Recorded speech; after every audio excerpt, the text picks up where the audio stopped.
Welcome to another episode of Your Health and Faith Community. Now, I'm your host, Pastor Jackie Jackson, and as always, on behalf of myself and our producer, Anita Alexander, we want to thank you very much for taking out time from your busy day to spend with us. Prayerfully, we'll give you some more information that will improve your quality of life. I'm just going to make this real brief because I really want to get back into this conversation. If you remember that last week we had with us servants to the least of these homeless outreach ministry. So I want to get back to that, but I do want to mention, because it's just too important not to, you've got to get health insurance. If you have no health insurance, or if you don't have medical insurance, which, listen, whatever name you need to get it, to get you to understand, Medicaid, I can't believe I can't remember any of the names of them, Better Health, whatever it is, you need to have it in your pocket so that if something happens. So I'm going to cut this real short. I'm going to shock you. I'm shocking me. Get enrolled in health insurance today. Listen, for Medicaid, let me tell you, you can go online right now. You can go online and get enrolled. You don't really need anybody to do it. For the marketplace or Obamacare, whatever you want to call it, the ACA, which is Affordable Care Act, but you know, some people scared to say Obamacare, even though they want it. It's the same thing. You could go on and you can get enrolled 24 hours a day. They had people that, the last I remember, they had that could speak 175 different languages, not one person. But in other words, they got people that can cover all of that for you. So do that. We're going to jump back into this. When we had to cut off from the show last week, we were leaving off with Minister Erica West, and she was sharing the core values of the organization. And then she was getting into something, and unfortunately, I had to cut her off. But it seemed like it was going to be good to me, and so I think it might be good for you, which means it'll be good for us. So we're going to jump back in with Minister Erica West, but I want to make sure, in case you're just coming on for the first time, that we also, and I'm going to do the ladies first, that we also have Minister Sheila West, yes, a.k.a. by me only, just by me right now, Bishop Sheila West. I'm just saying, I don't know. What do I know, right? And then we have Minister Larry Devereaux on the show with us. And all three are from servants to the least of these. So I've introduced everybody. I don't want to waste any more time. I'm going to kick this back off to you. Give us a recap and then take us where you were taking us last week. Sure. So servants to the least, these homeless outreach, we were speaking about our core values for this ministry, what we build this ministry on, and it's based off of Maslow's hierarchy of needs, which is the theory of motivation. So let me just recap what our core values are. Mm-hmm. Continuity, which means we are there consistently in the lives of those we serve. We are actually a ministry that walks with people to see them advance and progress in different levels, not just naturally, but spiritually as well, okay? Continuity, trust is the second core value. Building relationships is our third core value. And finally, hope restoration is what we're trying to achieve here. We're trying to get people to a place of hope being restored.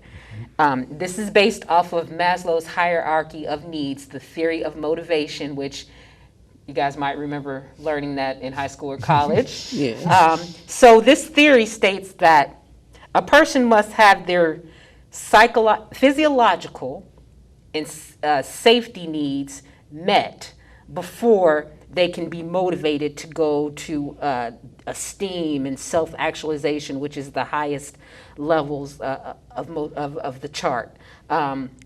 So what we do is we make sure that they're not hungry. Mm-hmm. We make sure that they're feeling loved and connected, that they have somewhere to go every week. And so this is our line of thinking as we are trying to get them in a state of being motivated. Because there's such a wide variety of issues as to why people are struggling with homelessness. And so the spiritual aspect as ministers, we know that if the spirit is healthy, if the spirit man grows in health and especially with Christ Jesus, then the rest it'll begin to filter down. So our approach is to build the spirit man. And of course, we make sure their physiological needs are met, or make sure that we give them a meal, and also there's we have snacks and we have fruits. We have it probably lasts them for about 2 or 3 days. What we give them each week. We load them up. Yeah, we load them up. Yes, We load them because up. they get more than one meal depending on how many we have. And we also have necessities, hygiene products, sometimes first aid products, and so we encourage you who are listening, if God is putting it on your heart right now to give, to donate, please contact us. We'll pick them up. We'll make arrangements. We're observing social distance policies and wearing masks, so we're very safe in doing this. But the need is so great. The need is so great. And when we come back to me, I'll talk about our programs and how we're expanding, and the need is even greater. Okay, great. So when you look at Jesus, there's a story, or whatever you want to call it, something about some fish and bread. You know, we love a fish fry. And he fed, what did it say, 5,000? One time, it was 4,000 another time. It happened twice. But it was men. It was men that counted. That was counted. That's what I'm saying. Men That was is in the count. So sometimes people get lost. They go, well, Jesus fed 5,000. Well, no. More than that. He fed more than 5,000. There was only 5,000 on the reservation list. They had some plus ones and twos with them. Right? But what did he do after he fed them? Okay. What did he do when he got finished feeding?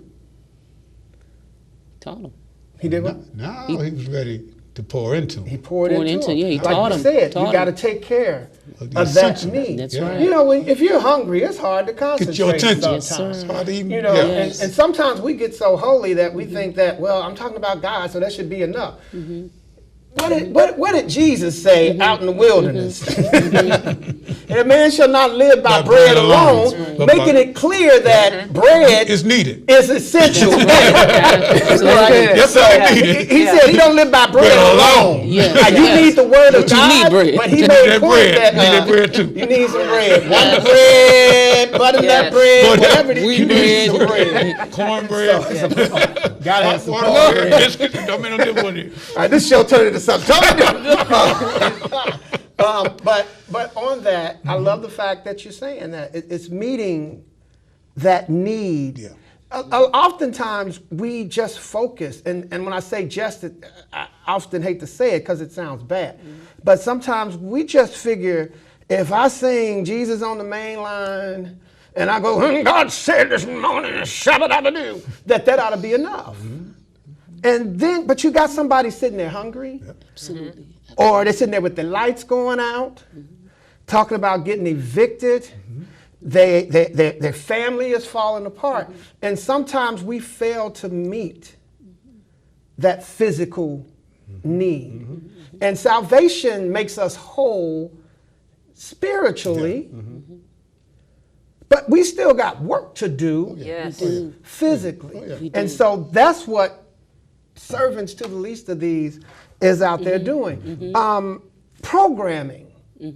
So I get it, you're doing outreach. We talked last week about things that, somewhat. We didn't get all the way into it because time just flew, that you're doing. But so you're giving fruit, you're giving food. It's great. You're not just saying here, and not that this is bad, saying here's a plate, catch you on the flip side, right? You're saying here's a plate, here's some fruit, because a sandwich and some chips is good if you're hungry, but where does that leave you nutrition-wise? Right. So I heard you say fruit, which becomes real big. And then you're saying that, now, we know that food just doesn't replenish itself. If you come down with 50 boxes, they don't turn into 100 boxes, right? But you said as much as you have, you're making sure that people are walking away with what they need for more than just that moment today. But then you're giving them that spiritual aspect, because if you don't know how to spiritually connect to the source, See, if I just bring it to you all the time, you don't know how to connect to the source. You don't know how to get it. Yeah, that's right. That's But once you learn or relearn to make that connection to God, then you learn. Then you can begin to move and maybe change your circumstances. But how would they hear without a preacher? Exactly. So, tell me about some of the programming. I know you're serving food.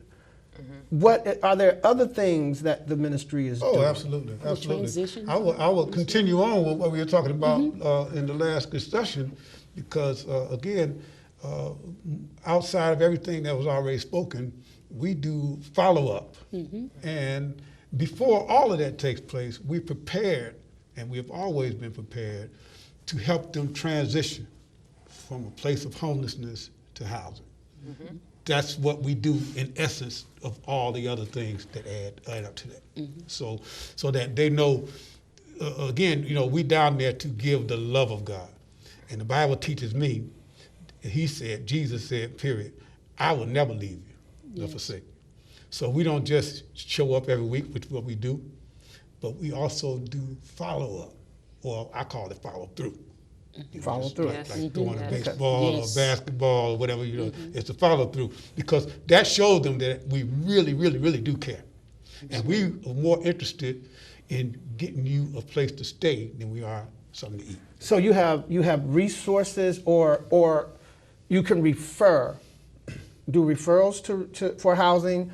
Do you have certain resources in terms of if you run into a family or individual that they need to get into a home? Because what I found out when I worked with the outreach team that was initially through the city, that's now through the Urban League, the Community Outreach Advocates, other than just going to the homicides and shootings, what we also did, we had clients.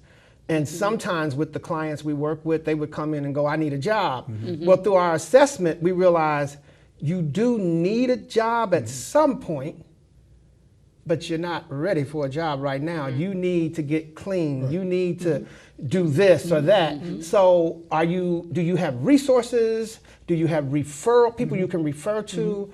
Are you assessing to see where they are at that point in time? And how does that help work? I'm glad you asked that, because formerly we was talking about diversity. We didn't use the actual term, but we were talking about different ministries that come down, and everybody has a role to play. Everybody has to contribute some type of way, and we do. We connect. In fact, we are part of the Homeless Coalition, Cincinnati Greater Cincinnati Homeless Coalition. But yeah, we connect with other organizations like the Homeless Shelter, which they have programs in there called Rapid Rehousing, and a couple of other programs where they help the homeless. They have clients to transition, and so they have to go through a certain program there and everything. So we work with them, and so they know that we're out in the trenches with these people, okay? And so many of them, and we discovered from the time that we started all the way to now, that many of them have a problem sheltering in those places because of some of the activity that goes on in there. Some of them prefer to stay outside than to be in there. Then you have others that have been kicked out and that kind of thing. So we work with them out there and have them ready to connect with the resources that in these places, and we are like the liaison. Okay. We go to place. So Are you a 501c3? Yes, we are. Cool. Yes, we are. And may I interject too? We also we have a resource list that we keep updated. Okay. And actually, I was able to obtain that information from the Greater Cincinnati Homeless Coalition. We work closely with them, and What's his name? Greater Cincinnati No. Homeless Coalition. Who's the director? Well, we deal with Mona. Okay. Mona, she's over. I think she's the program director. Okay. There's another gentleman too. I think that you're thinking of. He does like educational pieces and things like that. But yes, and I think Josh. Josh, that's what I was Josh trying is to the think. Josh is what I was thinking about. yes, he's over it. Yeah. But yes, so we keep a updated resource list, and we try to have that on hand. At one time we had some laminated cards made up so we can give them out to people, and that's part of our link to even. Once Minister Larry, he can elaborate more on this about once they do have a place that we all along we collect donations furniture, appliances, things like that, so that when Mr. Larry can tell you that process, he has a process where he can help them and deliver furniture to them. Yeah, yeah. Furniture. Yes, yeah. sir. Oh, yeah, Yes, yeah, sir. yeah. Whatever we collect. Any donations we get, we put it aside. We store it just for that purpose. Yes, we have a storage. And so I go down there after I do my little 2-minute sermon. Yes. I remind them every week that when you get the key, come holler at me. You got to show the key, though. I got to see the place. That's part of You my gotta see criteria. it. I have to physically walk See in the there key. with you and show you and see the place. Now, when I see it, That's right. you can relax because we There you got you go. from there. All right. We'll help supply them with everything they Right. need to settle in, so they don't have to worry about the Right. frustration of beginning a new life and not having anything. That's awesome. Can you give us some examples? And you don't have to give names because I understand the whole thing of confidentiality with working with people. But can you give us some examples or some success? Oh, Some we'll go success around the table with stories. that one too. We'll just go this way and keep right on going. Okay. All right, we got about 9 minutes, Oh, so I good. want to get Okay. this in. Okay, gosh, let me pick one. There was as I said, we have been in existence almost 4 years. There was one couple who we have been interacting with, I mean, from the very beginning, and we do see some success in them. They're off the streets, and they have a place, and they actually are. We were able to get them connected with church fellowship. So they're being, they come to services when they were open, and so, be discipled. And we were able to go into their place and take them furniture. And also the thing is, we had a community Bible study at one point, and the gentleman that I'm speaking of, he was able to get up and share his testimony, and my daughter Erica, she was even able to, God had given her some words of encouragement to speak into his life, and we still see the fruit of what God is really doing in his life. And so we saw him coming from the street to having a place, to being a part of a church fellowship where they know more than just us in that fellowship. I mean, their community has grown. So we praise God for that. And the thing is, the 360 is that they are desiring to give back, to come back down and help out. Now that's when it's powerful. Yes, sir. Yes. That's my mother, everybody. She took my example. but yeah, so the fruit that we see spirit. I mean, you cannot not always see Right. things that are spiritually happening, but the Lord has allowed us to see the fruit in ways where they will come back and they will pray for us. That's good, yes. They bless us. They speak blessings Yes. over Yes, they us. do. And Yes, they do. at that, we have community, when things were open, we were having community Bible study for them. And during the Bible study, the Lord began to move at the end, and they were talking about what their dreams and visions were, because the Lord had given it to me not to make it focused on job, Social Security cards, license, but let's talk about your dreams. What were you ordained to be? So God began to move in our community Sure did. Bible Sure study, did. and they began to minister to each other. They were ministering to each other and speaking life to each other. So as soon as the door opens and we get a building, or the library, whatever, we'll start that back up again. And to us, that's fruit. That's Yes. progress when Yes. people begin to minister to each. That's when it comes full circle. That's right. When they come back and they're pouring into someone else, they're pouring into us.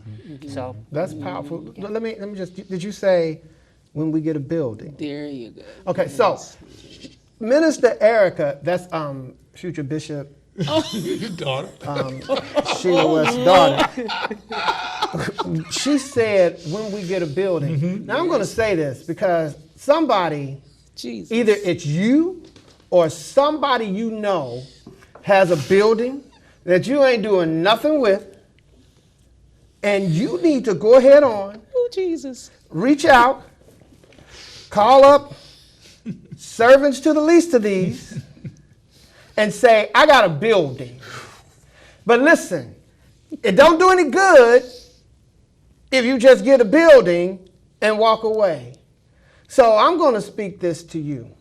You need to call them up and say, I have a building that I want to donate to the ministry. And then I want to donate money to help get that building the way it needs to be for the ministry. They are a 501c3, so that means you can write it off. Yes.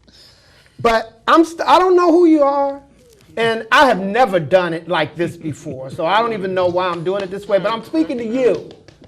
You, right there. Yep, you. You need to go ahead on. After our producer puts up their information, pray about it, yes. Then you need to give them a call and say, I got a building. Or you need to call someone you know, who you know has been going, I don't know what I'm going to do with this property. And if nothing else, go on and get it off your hands and take it off your mind. And let God use it. And then let him bless you for that. Okay, I'm sorry. I went off on a tangent. Go ahead. I'm burning up precious time. Go ahead, Mr. That was an investment there. I'm sorry. Let me turn this That was off. an investment. You hear Spirit's me? speaking through Because the Holy Spirit is. He's doing his thing. And again, it's what we envision. Because one of our members always say there is more. And faith means you walking into the more when you don't even know what it looks like. Yes. And so there is. It's just so much that we know we can do. Yes. With people. We are down there probably a maximum of an hour, maybe an hour and 15 minutes, and we hit 2 locations every week. Okay, we're up on the north side of Liberty, up at Prince of Peace Church, and then we're down at Garfield Place. And each place we're there for a maximum of about 30 minutes. And so, we try to maximize that little bit of time, okay? And it's not only so much you can do with that little bit of time. So that's why we're consistently down there. But we want to do so much more because we have continuity. Okay, we're down there on a consistent basis. We're developing relationships with them. And so we automatically want to do more. But we need other resources to be able to help us do that. Well, I believe God is going to expand your territory. In fact, I believe I hear God saying that. Thank you, Jesus. Listen, trust. The work that you're doing is based on trust. Yes, it is. Our faith is based on trust. I just want to give you this little thing about trust. The letters, trust, total. When you're working with God, when you're walking with God, you've got to totally give yourself over to him. That's that T. R in trust, reliance. You've got to rely. You've got to get to where you stop thinking about, I wear this ring and it says, and it's trust in the Lord with all your heart. Unfortunately, I can't get it all on there. And I wear this, I don't care where I go. You've got to get to where you totally are in reliance on God. That's the TR, you. Total reliance. The U stands for under. No matter what you're going through, no matter what you're dealing with, no matter what it looks like, sounds like, feels like, whatever you're under, you've got to have total reliance under. And oftentimes for us, severe. See, sometimes we don't even run to God until it's severe. Yes. And so if you're going to have trust, you got to have total reliance under severe. And that last T is test. Under severe testing. You've got to have total reliance under severe testing. Oh, my goodness. That's what you got to have. And that's what we're dealing with today with COVID. That's what we're dealing with today with George Floyd, with Breonna Taylor. That's what we're dealing with. You've got to be total reliant under severe testing. Come on, sir. And that's what I believe that servants to the least of these is doing right now. So be a blessing. I want to thank you all for coming out. I know I ran over a little bit. We can just chop off something from the beginning. That's what we got to do because this was important. Listen, I know you did. Wait a minute, before I finish that. You with the building. Jesus. And if you got the building and don't get the money, then call your friend with the money. Because if you got the building, you know somebody with money. If you got money, you know somebody with a building. Get on the phone. Make your phone call. Get them in there. We want to thank you for joining us. Again, I want to thank you on behalf of our producer, Anita Alexander. I want to stay faithful, stay healthy, stay faithful. Keep your hand in God's. God bless you.